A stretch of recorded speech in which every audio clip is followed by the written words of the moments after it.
Hardy Fiber Cement Siding is proven to withstand water, pests, and fire better than wood-based siding. And it looks better while doing it. Hardy Siding has been chosen for 10 million homes and counting. See the proof at jameshardy.com.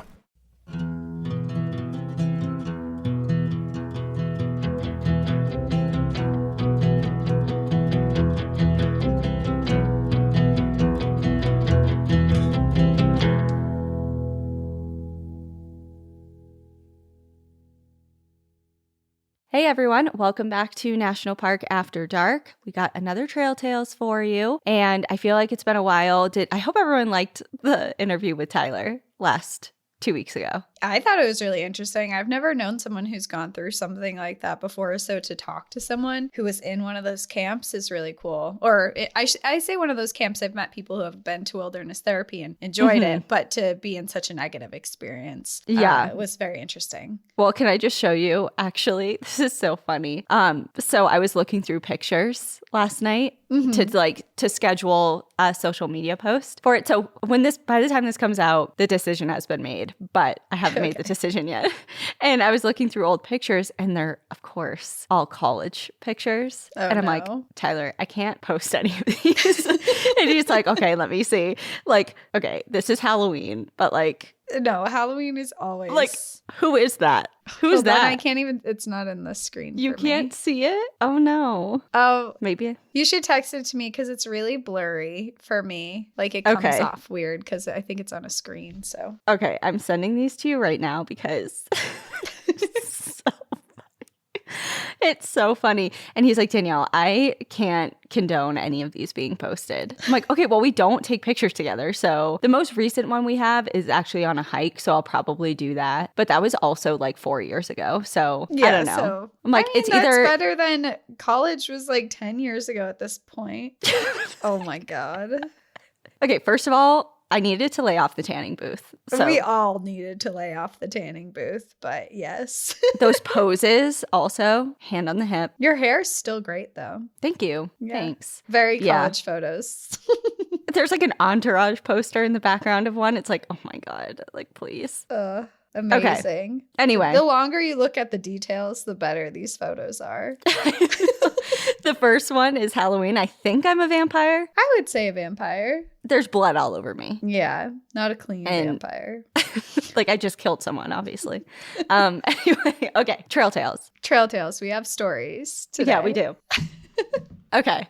So do you want to go first or? Sure. I'll volunteer first. Mine is titled Naked Ocean Rescue. Hi guys, I absolutely love your podcast and share it with everyone who will listen to me rave about it. In 2018, my brand new husband and I embarked on our honeymoon to Maui. There are tons of places to find an adventure on the island, and as a Midwest native, I was wanting to broaden my horizons. We had toyed with the idea of going to a nude beach while planning our honeymoon. What better way to celebrate our love than sitting naked with others next to the ocean? We ultimately decided on our last day there to just do it. Little Beach is where we resolved to display all our goods. It was a quick hike to make it there, across a public beach known as Big Beach, which was lifeguarded, and over what appeared to me as a mountain, but would realistically be classified as boulders. All while wearing sandals. All the rock on/in Maui is volcanic, so very scratchy and rough. After about a 10-minute climb, we finally made it to Little Beach. We picked a beach spot out and settled in. Immediately, my husband took his swim trunks off and went for a swim. I took more convincing. After half an hour to 45 minutes of watching him from the beach, I decided to go all in. I got naked and just basked in the rebellious choice to be naked in public. My husband completely enjoying the naked ocean. As I contemplated going in, I heard a faint, "Help!" I looked around and couldn't find anyone who seemed in distress. No one around me seemed to need assistance. I heard it faintly again, and my eyes were insistently scanning for my person. As I started to get worried, suddenly I see my husband surface and head to shore. Noticing he was okay, I was breathing a sigh of relief. When about 20 yards out into the ocean, I see a man who is clearly concerned but not panicked, yelling at his partner he needed help. I, of course, run up and ask if she's okay. My husband sidled up next to me as she explained her significant other was caught in a rip current. She herself was not a strong swimmer and wanted someone to run to the beach over Big Beach. That would include the climb and running in the sand all the way to the lifeguard station, which we just didn't have time to do. So hurriedly, my husband dove in to rescue the man in distress. Looking back now, we both realized this wasn't the best idea. He is a stronger swimmer than I am, and I quickly made it to the man as they tried to figure out the best way to tow the stranded man in. My husband kind of hoisted the man onto his back and swam back to shore. It's quite the sight to see a naked man stand up, carrying another naked man out of the ocean. Everything ended up being fine. No one was hurt, and we went on for another hour or so at the beach, trying to not awkwardly make eye contact with the other couple. Long story, I know, so thank you for reading. We have since decided we would love to go back. Now with 2 young children, that would be an adult-only trip. Again, love the podcast and watch your back. Love, Holly. A naked rescue. A naked I've never rescue. seen anything like it. Hey, I hope you guys are friends now, honestly. Like, or you run into each other on the beach, like when you're back there for the naked nude beach. You're like, wait a minute, I recognize you. Didn't I? Have you ever been to a nude beach? I have. Yeah. Have me you? Too. Mm-hmm. Were you naked? Well, I was, okay, so Natea and I were in Ibiza, and we went to, obviously things are different in there anyways. Like topless is like normal. Yeah. So we went topless, but I don't know if it was technically, like there were people who were nude, but like it was so busy. There was like restaurants like overlooking the beach and like all, like it was not like a typical secluded nude beach. So we went topless, and Natea got stung by a jellyfish when we were in there, and we were naked. Ow, that sounds awful. It was on her arm, thankfully. But not her tits. Not her tits. But I do have pictures of like the before and after. Like us like, oh, this is so fun. So like, happy and carefree. Then, and then we had to, she's like, what do we do? What do we do? I'm like, I'm not peeing on it because I've heard that's false too. You're not I feel to like pee that's on false. Yeah. Right. And I couldn't muster up the courage to do that like in front of like a bunch of other people. Got a little pee shy. I was a little pee shy. But so she went up to the restaurant, and they gave her some like I want to say it was like oil and vinegar. So I don't know what the hell they gave her, but it worked. Oh, cool. Yeah. Much better than pee. Where was your nude beach? I've had a couple experiences on nude beaches. So my first one, I guess I've been to quite a few nude beaches, but okay. my first I'm like, should I experience- settle in or? My first one that I ever went to was actually on Martha's Vineyard. And I was warned that it was a nude beach, and I was like 17, I think, maybe 18. And we went out there with a group of friends, and we were standing, and I was like, all right, my first nude beach, like just prepare. You're going to see naked people wandering around. There was no one on the beach. No one. We were the only ones there. And we had clothes on because we were 17, like you're a little modest, and we were with like other boys that were in our high school. Like we're not going to take our clothes off. No. And so we're there for like a few hours, nothing. We were walking along the beach at one point, and we're coming up, it's a big cliffside, and there's some big boulders on the beach and stuff. And we walk past the boulders, and right on the other side is just this very large man standing there, taking advantage of it being a nude beach. And I was just like 17, like, oh my God, was not expecting that. I had decided we were alone. I was not going to see anyone. So that was my first experience there. But then another experience that was more recently was I was up with Al, and we were in Lake Willoughby up in Vermont. Okay. And we didn't know that there's a nude beach there. There's actually a hiking trail that goes up the cliffs of Lake Willoughby, and also that goes around the lake itself. So we were like, let's just go check out the hiking trail. Had no intentions of swimming. I don't even think we had swimsuits with us. And we're walking, and pretty close off the road. I mean, you're on a public beach where everyone takes their kayaks and boats and stuff out. We were in the woods for maybe like 4 minutes, and we come to this opening that's this big beach on the side and beautiful views. And I'm looking at the views, and I'm like, wow, this is so beautiful. The water was so clear. And then I'm looking around, and I was like, is everyone naked? And You're like, wait a minute. I was like, I had to double take, and I look around, and sure enough, there's like a bunch of people standing in the water. None of them have clothes on. Everyone's just carefree, jumping in the water. They were playing. There was a game of someone had God, my college self would hate me for forgetting the name of this. Beer pong. Can Jam? No, Oh. beer. They had like flotation beer pong out on the water, gotcha. and they were Okay. naked beer pong playing. And I was like, where did I just walk into? It was like a Tuesday afternoon. That's so fun and free. I Yeah. love that. Me too. I was like, oh, that's amazing. And I mean, I guess it wasn't a nude beach, but my first Europe trip that I did, where I kind of went around all of Europe. I visit 11 or 12 countries in a short span of time, but I discovered the topless beaches there, and that was like the first time where I went topless on a beach. It's like, I remember I felt so weird about it and insecure, and then I was like, you know, this is shitty that in the United States we're kind of felt to feel body shamed to not have our tops, like to put your boobs away. Meanwhile, men, they always have they never have a top on. And it just, so I remember sitting there and being like, wow, I feel embarrassed to be like this. But no one even second looked, you know, everyone no one cares. No one gave a shit. And I say that that's my first experience, but also when I was like, This is like a very, I was like, like, wow. there's so many nude places I've been.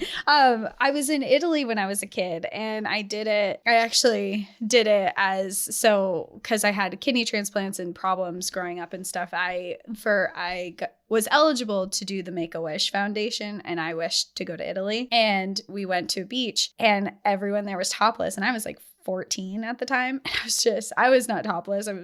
But there were kids my age that were topless running around. Yeah. No one cared. And I remember looking around like, oh my God, what is this place? It's like, what is this magical place? Yeah, it's just it's a cultural thing. And I think it's so cool to be able to experience that, and if that's something you want to do, because it is a freeing feeling. And at first you are so like, just, you think that all eyes are on you. Like there's like the spotlight on you, and literally no one could give a shit less. Yeah. They're just like everyone's okay, staring at my boobs. It's like, your boobs look just like everyone else's boobs. Calm down. Calm down.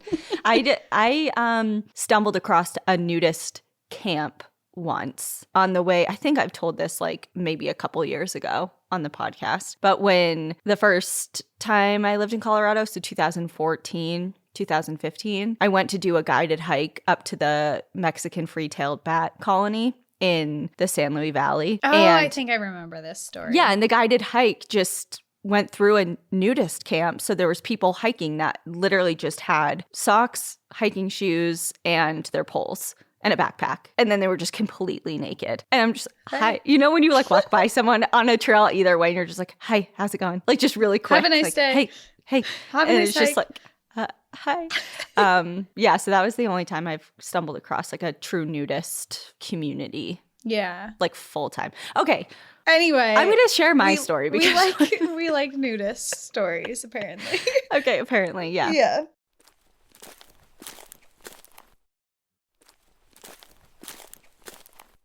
My first one is titled Not a Trail Tale, but I do work outside, so maybe that counts. LOL.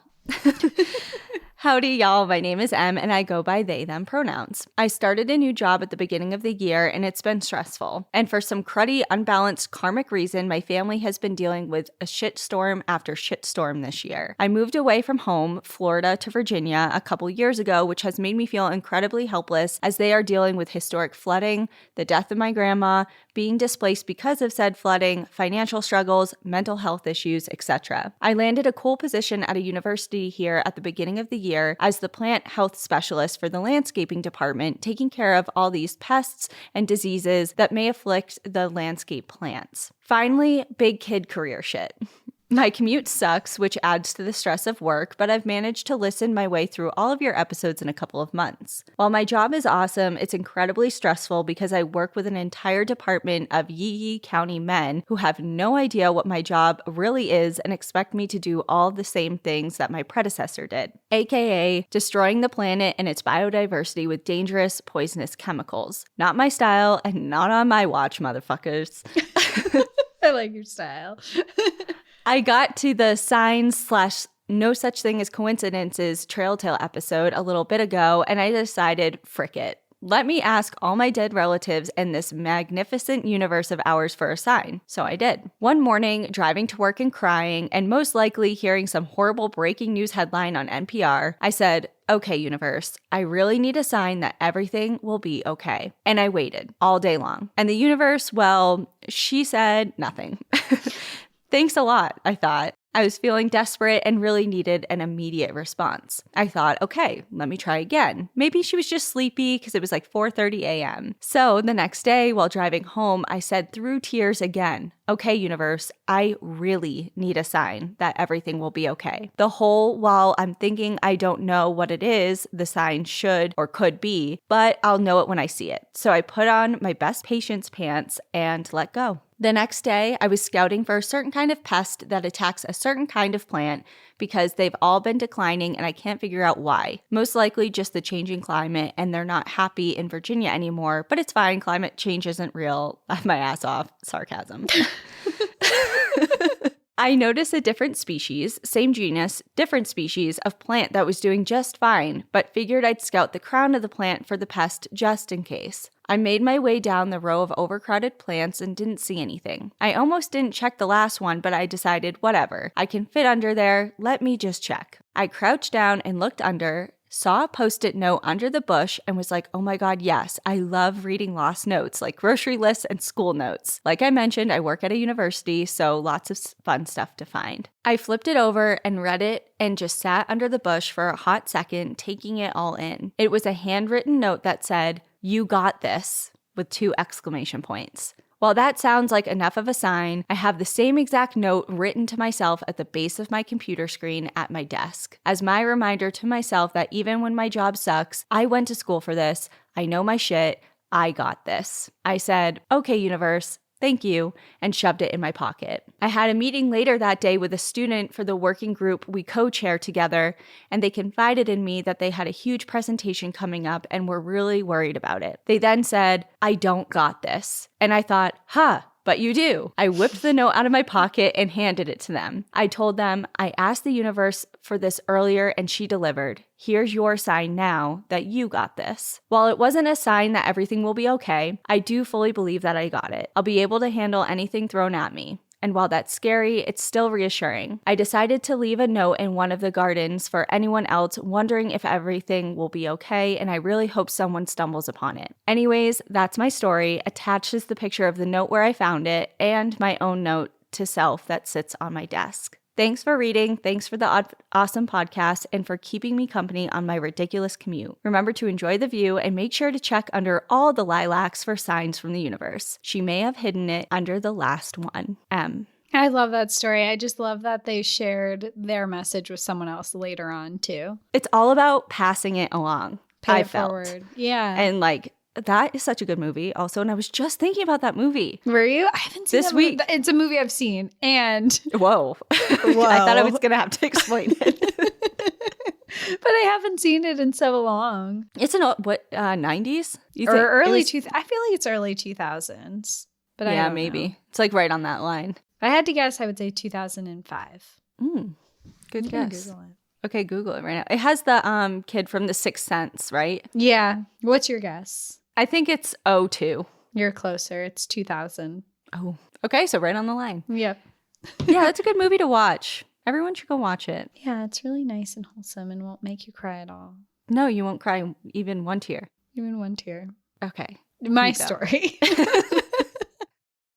My story is titled Broken Bones, Jumping Cacti, and Shitty Shale. Hi, ladies. My name is Nell, and I found your podcast a few weeks ago and have been hooked ever since. I listen every morning while getting ready for work and on the drive to school and during my planning period when I'm student-free. I'm a science teacher with a penchant for hurting myself when braving the outdoors. My trail tale is more of a series of unfortunate events out in Big Bend State Park out in West Texas. For some context, I was doing my geology undergrad degree at the University of Houston. Every spring break from freshman year to junior year, our class would go out to Big Bend for the week and map the area and put our knowledge to the test. For more context, I am from the small island of Trinidad in the Tobago in the Caribbean, and while I spent most of my younger years moving from country to country because of my dad's job, I fondly call myself an oil brat, I never experienced camping or hiking or dirt, so much dirt. I was thrilled to experience my first camping/hiking adventure with my classmates. We pitched tents at the campground at Stillwater Ranch and were fed 2 meals a day and had access to the shittiest Wi-Fi in the evenings. 70 people trying to use their phones at the same time that no one ever got to actually use the Wi-Fi, unless you were one of the brave few that hiked up to one of the smaller hills nearby in the dark while jumping cacti everywhere. I was not one of those people. Furthermore, there were only 3 showers, and to my horror,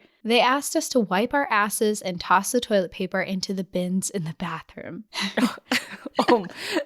You would not do well in Egypt or Greece. A lot of other countries. Yeah. That was a shock. I will say that was a shock the first time that I encountered that in person. You always remember your first time. You sure do. At this point, I was rethinking my entire degree choice. On to the first of 3 unfortunate events. On the second day of mapping an area of the park, my group had found ourselves precariously navigating some rather sketchy-looking shale. For the record, shale is not very sturdy, and we learned this the hard way. The outcrop was at roughly a 45-degree incline, and we were trying to get to the bottom of it. On top of that, there was cacti everywhere, especially the ones that somehow always bury itself into the back of our knees. The jumping cacti, fuck those jumping cacti.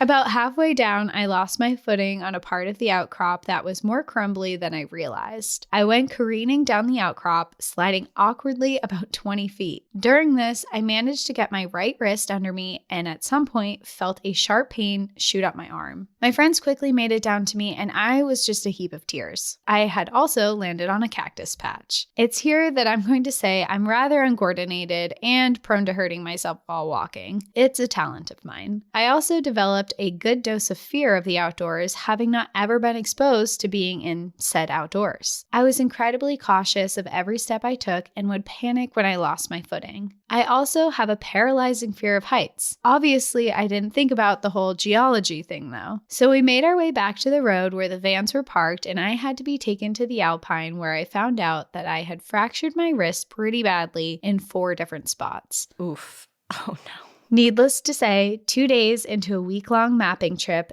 and I had been decommissioned. For the rest of the trip, I was stuck in the van, bored out of my mind and cursing myself for being the one to hurt myself. During my solitary days, I would venture out and follow easy trails and dried out riverbeds, quite literally kicking rocks. The only entertaining thing that happened during the time was stumbling upon a group of wild pigs. Boars. Let's just say that those little shits are quicker than they look because they charged after me angrily. Oh no. Oh my God. I heard they're a big problem. Yeah, I've heard that they're a huge problem too. I took off and made it back to the van, locking myself inside and returning to boredom. The rest of the week sucked. The next year, we went back to Big Bend, and one of my professors jokingly said, "Don't break anything this time." Well, I did.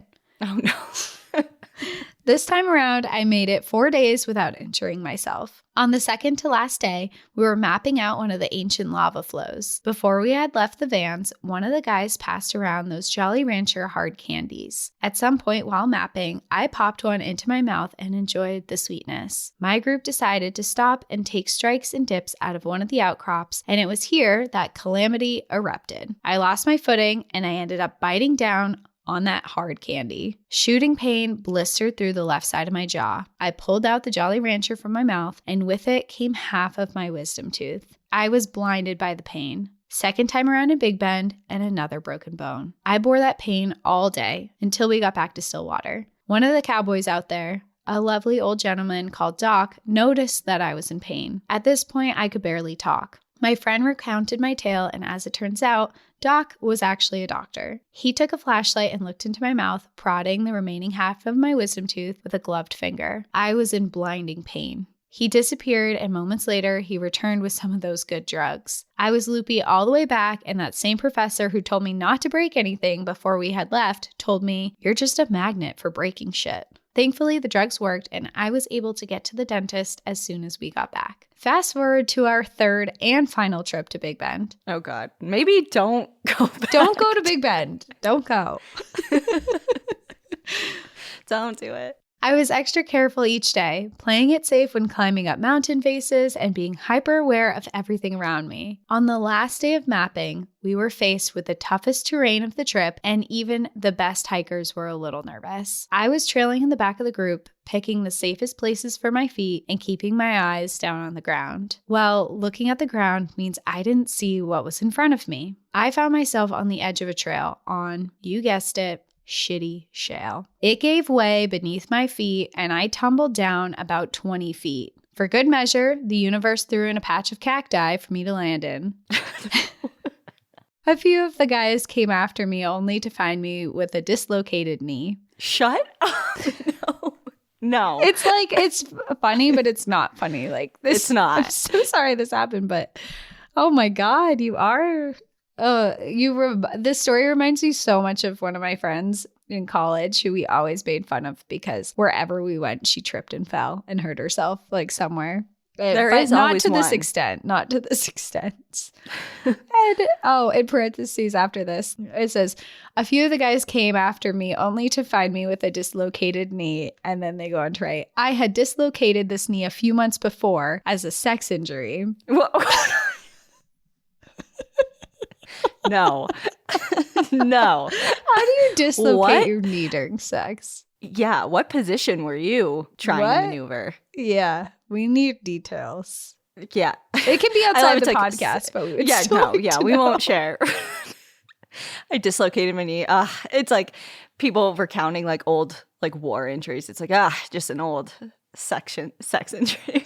An old sex injury. Don't hang from the ceiling off that swing by your legs anymore. There's got to be some sort of like, suspension. How do you dislocate? Don't you dislocate something by it being like popped out? Like pulling the... Yeah, who the fuck pulled your leg that hard? The first thing I think of is like ropes, like, in bondage and stuff. Oh, yeah. Maybe. But I feel like that's not, well, yeah, maybe actually. Oh, yeah, you're right. Let us I don't know. know. We Let us know. won't we won't go down that trail, but we're thinking about it, just so you know. Anyway, back to your dislocated knee. On the trail. On the trail, not yes. during your sex story. One of the guys had me bite down on a belt and he popped my knee back into place. I literally thought I would die from the pain in that moment. They carried me the rest of the way back to the vans and I was greeted by that smug professor who shook his head saying, "Who wants to go to Alpine? Nell's done it again." Thankfully, we left Big Bend the next day and I was able to take care of my knee properly. I went back to Big Bend one more time after these mapping trips and thankfully, my string of broken bones had come to an end. I was fortunate enough to be part of the volcanic research team that analyzed a series of ancient lava flows in the park. Maybe I had bad luck with the mapping classes because thankfully, this last time I made it the whole trip without breaking / fracturing / dislocating something. Thank you both for the laughter, the stories, and the chance to share my tale. Now. Well, now, congrats on you for you just didn't give up. You didn't. You persisted. Fourth time's the charm. Ian used to always say, bad things come in threes. Like it's always It's true. 3 things. I've heard So that.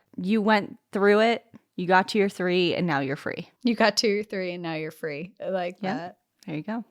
Okay, my second story is titled Moose Are Real. It might just take a 9-hour drive, a seaplane, and 40 plus miles of hiking to find them. We'll see about that. We'll see. Sounds not worth it, but I'll give you a shot here.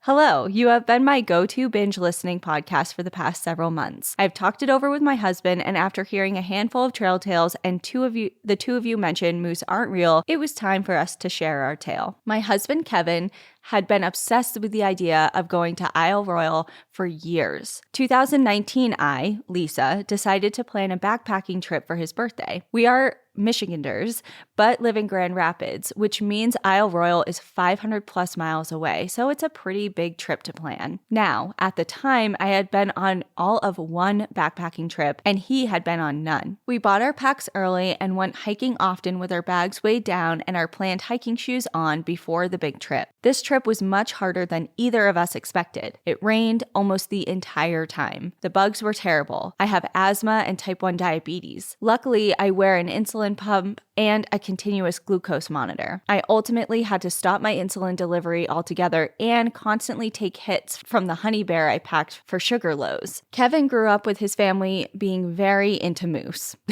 What? Okay. They are active members of a moose lodge and have extensive decor throughout his childhood home. His greatest wish was to see a moose in real life, and he was dedicated to the cause. What is a moose lodge? Do you know? Is it like a hunting cabin? I guess. It would be my first thought. Like moose hunting. Well, the first thing I type in is Moose Lodge, and Loyal Order of Moose comes up, and it's a fraternal and service organization founded in the 1800s, headquartered in Mooseheart, Illinois. There's a lot of moose like charters and organizations. People really believe in moose. Yeah, I feel like, okay, I'm going to go down a rabbit hole, but okay. I'm unsure of what the Moose Lodge is, but we get that Kevin is like really into moose. We had planned to through hike Isle Royale from Rock Harbor to Wendigo on the Greenstone Trail. With our hopes high for moose sightings, early on we were spotting scat and antlers along the trail. The next day, Kevin spotted a moose across one of the inland lakes that was blurry to the eye and definitely had Bigfoot vibes on believability. I love that. On the next day, I stopped hiking and told Kevin to stop too, saying something along the lines of, "It sounds like a toddler is falling down a hill." And suddenly, right in front of us, a moose runs down a hill, full steam ahead, and keeps on going. We were in awe and unable to get a good picture. Excited for the first true moose spotting, our journey continued. The next night, after a lot of rain, we slept as soundly as we could. Isle Royale has designated camp areas, and there were a handful of other hikers nearby. The next morning, some of the hikers greeted us, enthusiastically asking if we heard the moose that was right outside of our tent the previous night. Kevin was floored. How could we have missed that? The hikers took our contact info and sent us the video when they got phone service. I can't for the life of me find that video. Well, Suspicious, I'm just saying.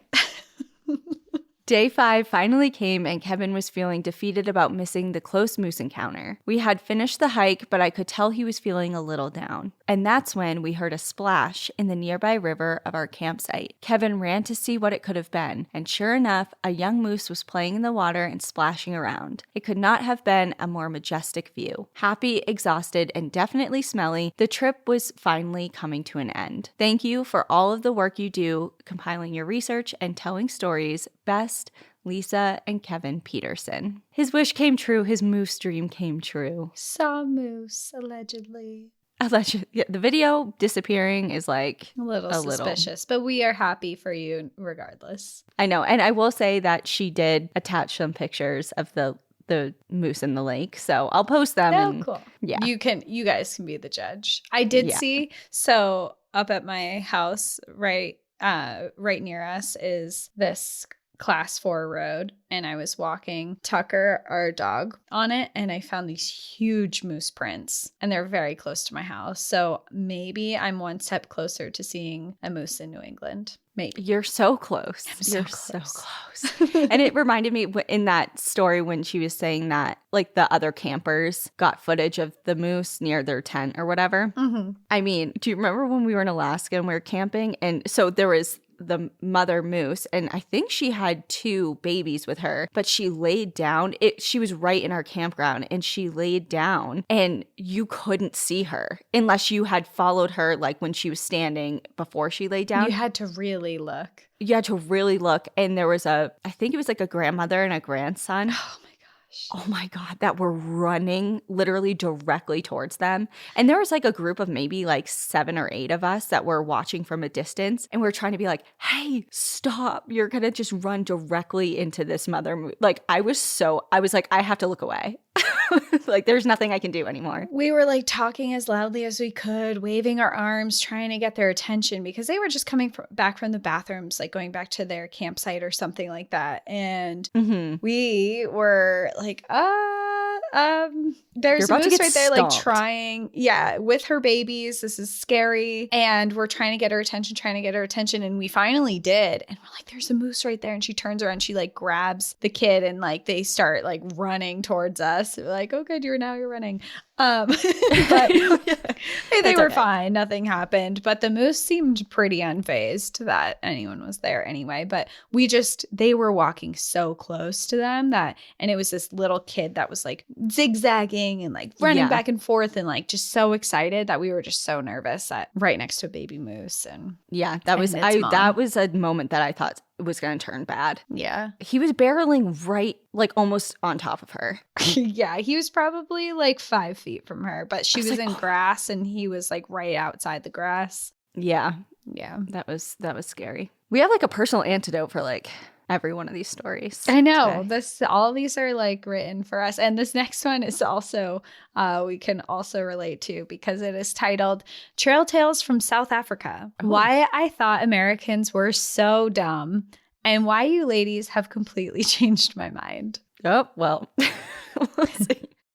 Hello, beautiful ladies. I have just listened to Trail Tales 25 and was finally prompted to put fingers on the keyboard to send in my story. I hope it whets your appetites for your upcoming trip to South Africa. I'm Cindy and live on the beautiful south coast of Australia in the town called Nowra. Sorry if I mispronounced that. Nowra. Is it like Nar? Like Nar? Nar. Nar. No, it's Nowra. Oh, okay. Nowra.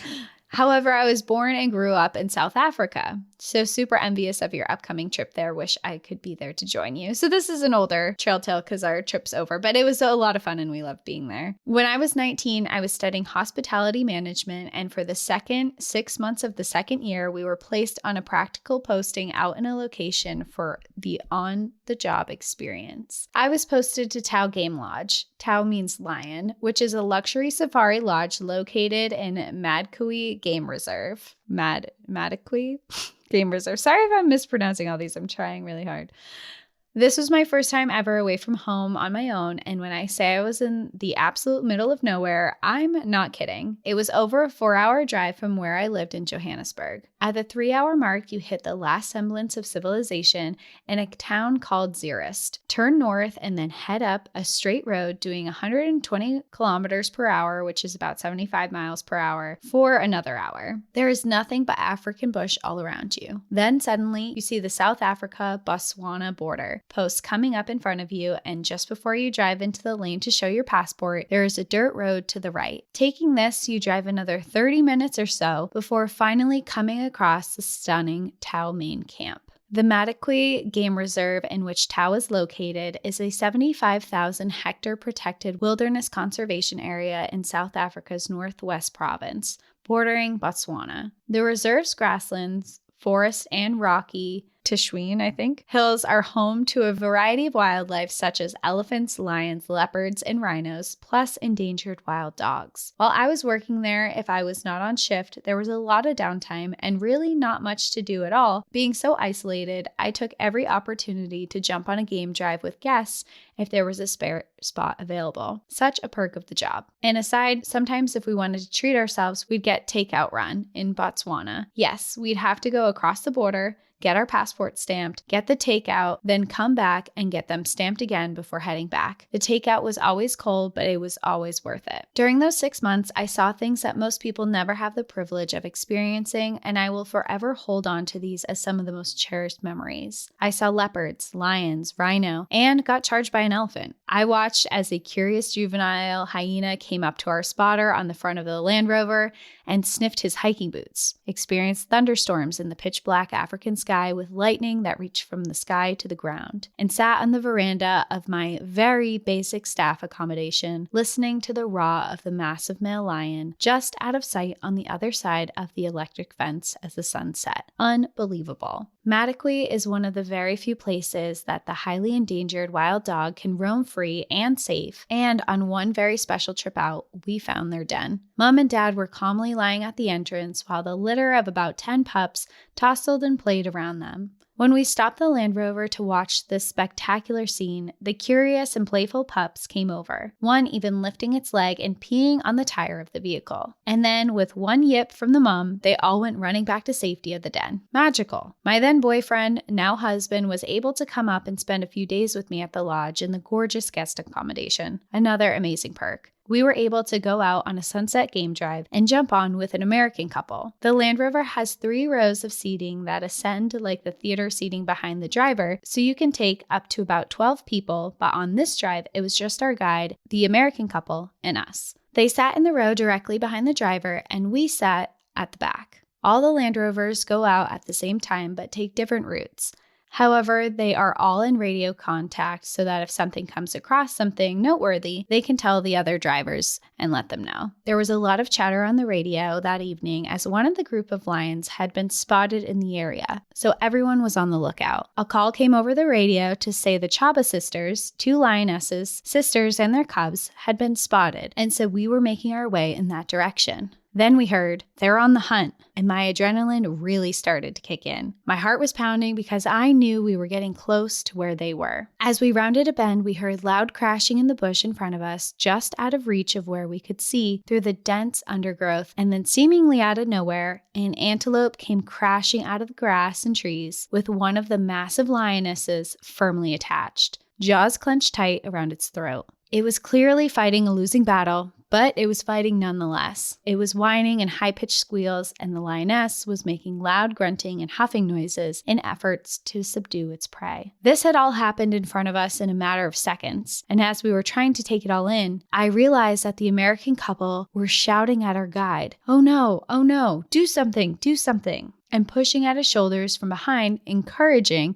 and imploring him to get out of the vehicle to go and rescue the antelope. "Make it stop," they cried. Well, I was incredulous. Here we were, witnessing Africa at its most raw and primal, its most authentic self. The circle of life, survival of the fittest in front of our eyes, and they want it to stop for a Disney ending. I thought, oh my goodness, dumb Americans. Our guide was very considerate, just moved our vehicle on, as obviously that well-being of our guests is the most important. But my boyfriend and I were disappointed to have such an amazing experience cut short. I have to say I've held on to that "oh, dumb Americans" prejudice for a long time, with no interest whatsoever to ever travel over there until I discovered you incredible ladies. I have learned so much listening to NPAD, expanding my thinking in ways I didn't even know I needed to. Have come to love history and social activism, and now have the burning desire to come and experience all of your incredible outdoors has to offer. Thank you, thank you, thank you. I hope one day I'll get to show you ladies around my neck of the woods. Love you both, Cindy.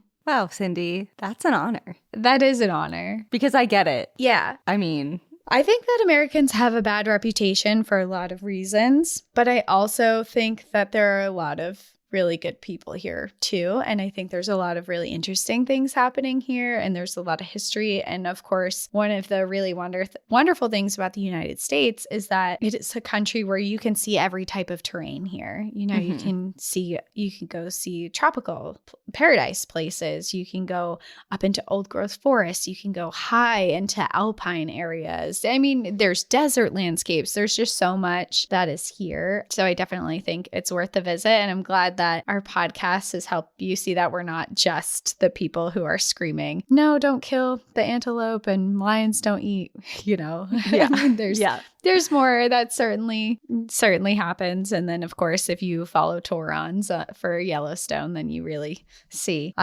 some stuff on there too. But I think for the most part, people are really trying to learn and do their best. And there's a lot of adventurous people in the United States. There's good and bad in every culture, I think. Yeah, and for sure. We're not, an exception to that. But I mean, just to give you a different perspective, when Cassie and I were on it was a sunrise game drive, right? Yeah. It wasn't the sunset one, it was the sunrise. Sunrise. Yeah, we saw a cheetah in a successful hunt, and it was a springbok, and our entire Land Rover was comprised of Americans because it was one of our group trips, and we were all cheering for the cheetah. The cheetah.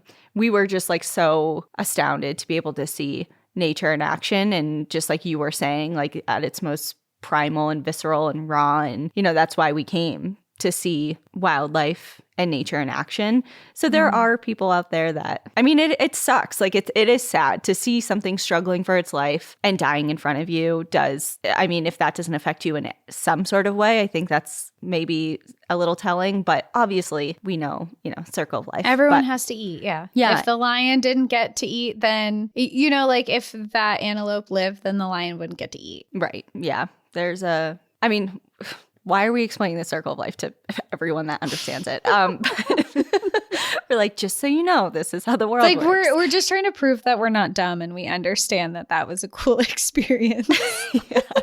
Like, we're not dumb Americans. Yeah. But there is, I mean, we see it all the time also, like with being in places that are heavily tourist centered, like big tourist destinations, not just with Americans and, foreigners coming to our parks, but also vice versa. Like we're often guests in other countries. And I think people make weird decisions and judgment calls no matter where you are, that you're just kind of like, what is happening? What is going on here? But speaking of big tourist destinations, my last story has to do with my favorite park, which is Yellowstone. Oh, okay. Okay, it's titled A Yellowstone Employee Trail Tale, Wolves, Adventure, Danger. Ooh, oh my. Hi, friends. I want to thank you so much for your amazing show, which pulled me up out of a hard place in my life and made me remember who I am. I was really fortunate to spend a 6-month season working for the Yellowstone Employee Recreation Co-op. The co-op is funded by all the concessionaires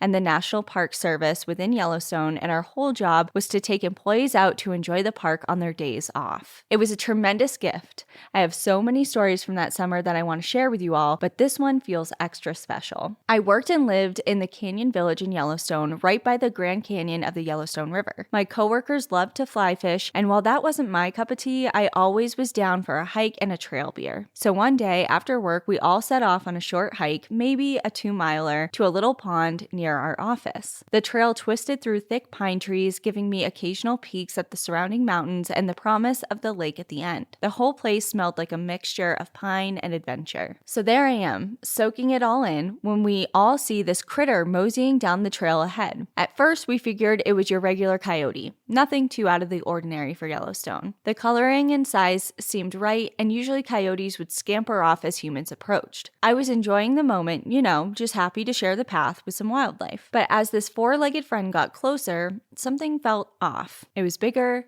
beefier, and had this swagger that said, "I'm not your average coyote." That's when it hit me.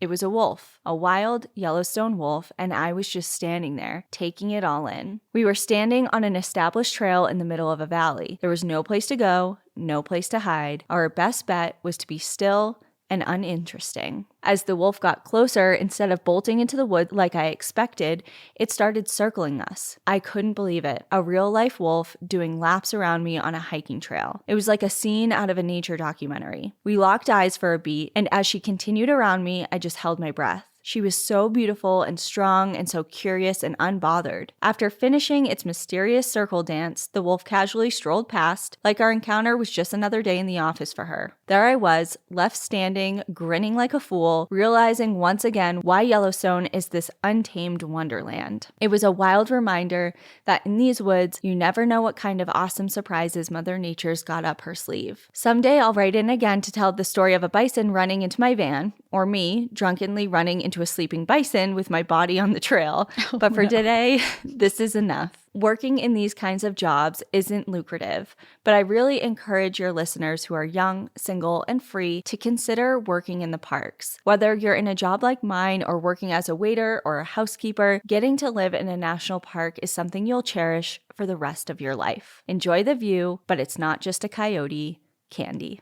I love that story. That's a really cool story. And what an experience. I also love the last message of just, if you're able to and you can, just go try and live in a national park. They're magical for a reason. Yeah, just do it. I have so many, I wouldn't say I have so many regrets about that, but my two of my regrets was, number one, when I was in college, not doing a study abroad semester. That was such a stupid mistake. I wish I did. I was just caught up in other things. I thought I would be missing out on like life on campus and my friends. And looking back, it would have been a great opportunity. I had a couple friends who did it, and they look back on that time like so fondly. And number two is when I first came out here and I was working at the Wolf Center, I also worked part-time at a local brewery in Woodland Park. And one of my coworkers had come back, like she was like in her 30s, and she had always just kind of come back and just worked when she was back in Colorado. Yeah. But she bounced around and she would do seasonal jobs in the parks. So in the winters, she would go south. And then in the summers, she'd go up into the, like, you know, out west areas and just do, like, she had just done, like Candy said, like a housekeeper. She was just like a housekeeper. And then she did a waitressing job in another one, and just like whatever she could find. She was just there for a few months, and she was young. She was single. She had no attachments to anything at the time. And now she's, you know, from what I can tell on Facebook, she has like a young family and she's more rooted. But I just know that that was like the coolest experience for her. She did it for, I think, 3 or 4 years. Very cool. I know a lot of people have done stuff like that. I worked with people in the outdoor space who kind of just traveled to wherever their outdoor recreation activities took place in that time of year. Yeah. So it was kind of like head west, head back to the south, or go up north, whatever it was, whatever season allowed them to do what they like to do in the outdoors was where they would live. And I've known quite a few people who have lived that way. And I think it's a cool lifestyle. And if you can afford to do it that way and you have figured it out, then, and I say afford, but most people who do it are broke, but have created a lifestyle where they can afford to live that way. Right. Yeah. And even if it's just for a season, you get to have magical experiences like that. And I guess to tie it, because we've been tying each of these stories, this is a very loose tie, but let's see. Wolf things. On my vision board, I put a picture of a wolf for this year because I really want to see one out in the wild in Colorado now that they're here. I like that. So I'm hoping to encounter one on the trail or at least hear one. And I got my wolf plates, license plates. Oh, yeah. For Colorado. Yeah. I went to the DMV. Like, I didn't even need to register my car. I was good for like another year, but I'm like, I'm getting those. I need those wolf plates now. That reminds me, I need to register my car. There you go. Good reminder. Yeah. All right. Well, that's everything that we have for today for our regular news feed. But if you are on Apple subscription, what did I say? Our news feed, our regular news feed. Oh, this we're is kind it. of like the news, right? Our regular podcast feed. I don't know. Our regular feed. If you are on Apple subscriptions or Patreon, we have 2 more stories. Yeah. All right. Let's go share them. Everyone else, we love you. Enjoy the view. But watch your back. Bye. Bye.